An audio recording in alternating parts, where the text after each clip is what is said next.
Hello বন্ধুরা, ফের শোকের ছায়া টলিউডে।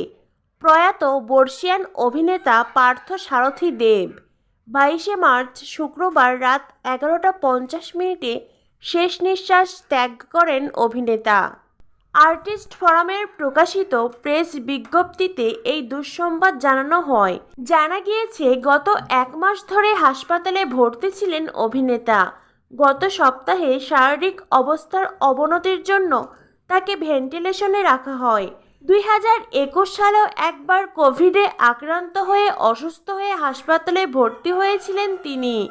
মঞ্চে তার অভিনয় সকলকে মুগ্ধ করে, বাদ যায়নি বড় পর্দাও। সিনেমার কেরিয়ারে 200টিরও বেশি সিনেমায় অভিনয় করেছেন এই অভিনেতা। এছাড়াও ছোট পর্দায় চুনি পান্না, জয়ী, মিঠাইয়ের মতন সিরিয়ালে গুরুত্বপূর্ণ ভূমিকায় অভিনয় করেছেন পার্থ সারথী। পার্থ সারথীর মৃত্যু সংবাদে শোক প্রকাশ করেছেন টলিউডের একাধিক শিল্পীরা ও তার দর্শক।